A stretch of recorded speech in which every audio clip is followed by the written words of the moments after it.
everybody, and welcome back to the channel. Today we're going to be talking about Stephen King. Now, I really enjoy the Stephen King movies. I've seen about 20 of them, and there are a few good that I enjoy, and there's a few that I really don't like. But with that being said, he's a very well-known figure in the horror community for a very good reason, so we're going right in my top 10. At number 10, I have The Mist. Now, this movie is a very well-known movie around the horror community. If anyone does not know what it's about an alien invasion type movie, but it is set in a grocery store. Now, I enjoy the setting in this movie. I really don't think the grocery store gets utilized enough, but I like the setting. And the fact of what you see, what people become in this disaster, I really like. Or even like how the people come together.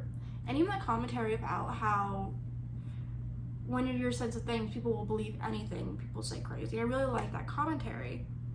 But where this movie kind of loses me a little bit, honestly, is the ending.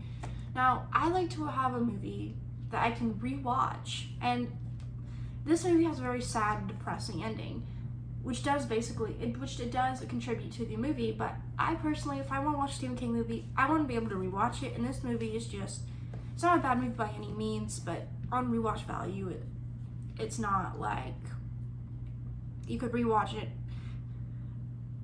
with a happy feeling. Just kind of, the ending kind of holds it back from being a rewatch value for me. Now, at number 9, I have Creepshow 2.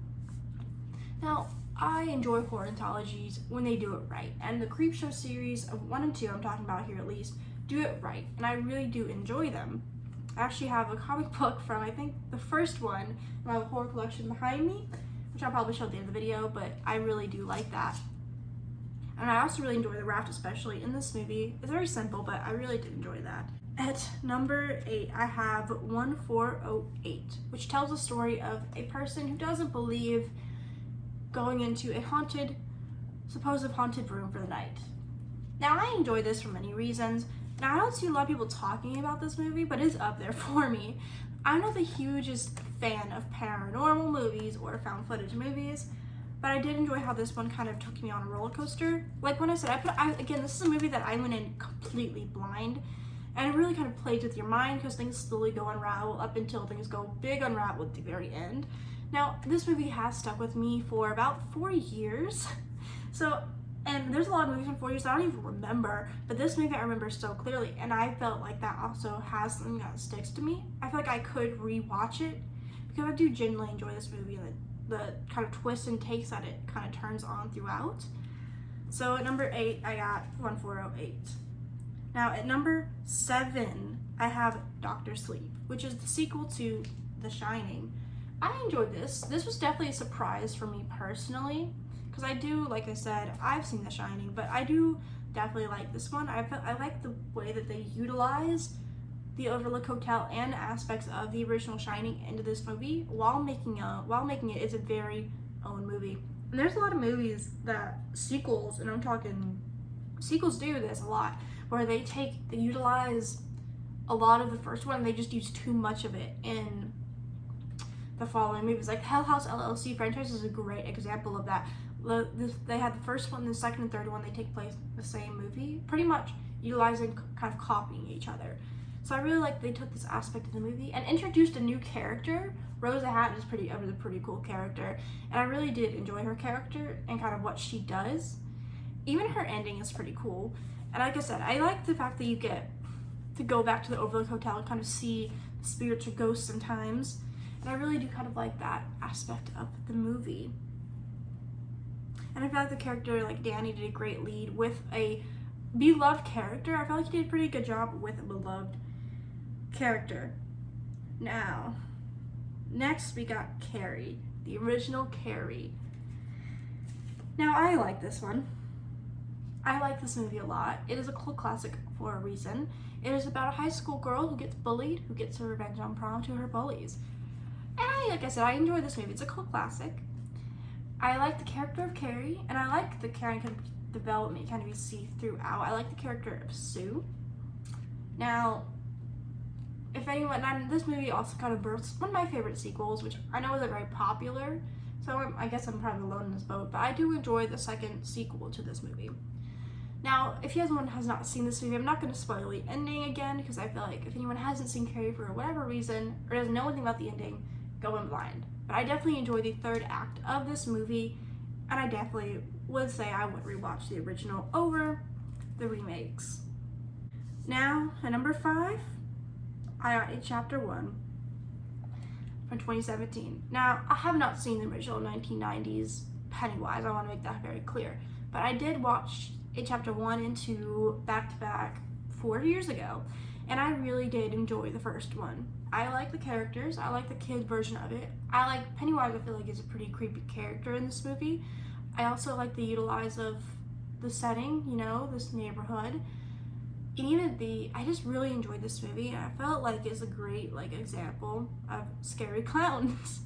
Again, I'll call back to Hell House LLC with the use of clowns being pretty scary, but I do enjoy this movie. It is a classic for a reason, and I feel like a lot of people really enjoy this movie. At number 4, I have Creepshow the first one. Yes, I'm adding both Creepshows in this video.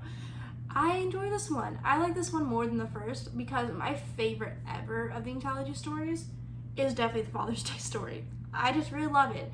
And this movie did it great. I also like the kind of introduction, the comic book style. I just really like the look of it. And I have a kind of like a comic book set from like the movie on my shelf, on the little horror shelf, which I'm going to show at the end of the video. But I love this movie. I would rewatch it in a heartbeat, as I really like I said, I really like the stories in this, especially the Father's Day story. I really, really like that.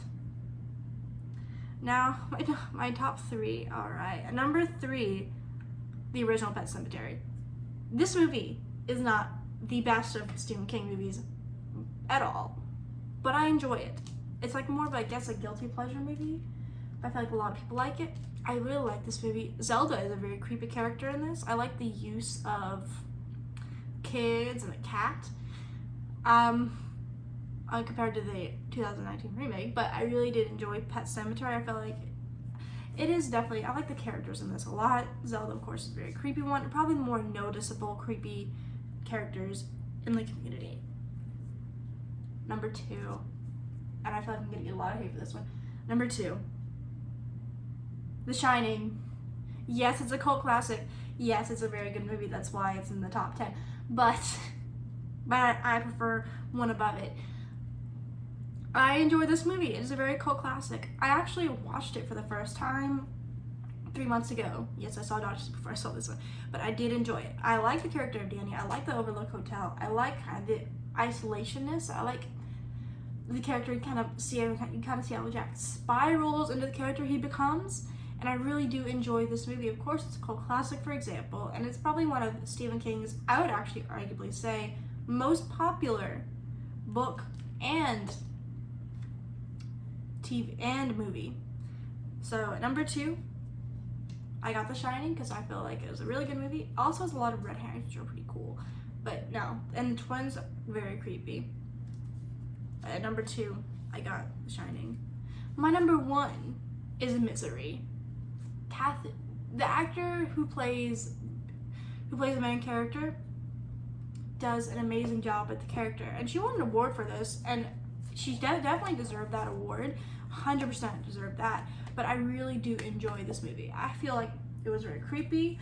I feel like the commentary of like a fan loving the artist of any kind too much, I really did like that.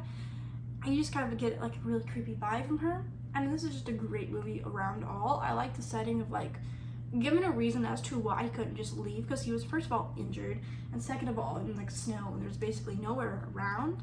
So I really did like that, and I felt amazing. The characters in this movie are just great. Even though it's like a very small, I really did enjoy this movie, and it is very much a classic for a reason. And this probably has to be another one of Stephen King's most known books or movies. So at number 1, I got Misery.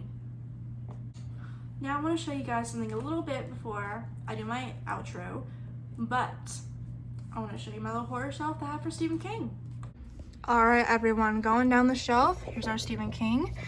Right over here I have a little Gage, little Funko Pop. I don't have many in the collection, but I'm not a big fan of them. But I also have this little cool thing here I saw on Etsy, and I definitely feel like that just adds to the vibe. So honestly, I really like this. And then I have next to it, I have this little red rum door. Now this is actually from Dr. Sleep, which is, again, I also got this off Etsy. And I just, like, I don't know, I just like the look of this one more than the one from The Shiny. I don't know why, I just like the look of it. I feel like it adds more to the shelf. Now next to it, I have my little Carrie Funko Pop. I think this one's from the 2013 remake, but I'm not 100% sure, but I think that's one from the 2013 remake. Then over here on my little It side, I have a little Georgie boat that I got around like probably 2020 when this collection first started getting together. And then I have a little Pennywise figure that my mom got me. So there's little Pennywise. Then over here, I have all the missing posters of the kids. Got, again, this is all last Etsy, by the way. Bill, Richie, Eddie. We got one for Stan. We got one from Mike. Then we got one from Beverly. Got one from Ben.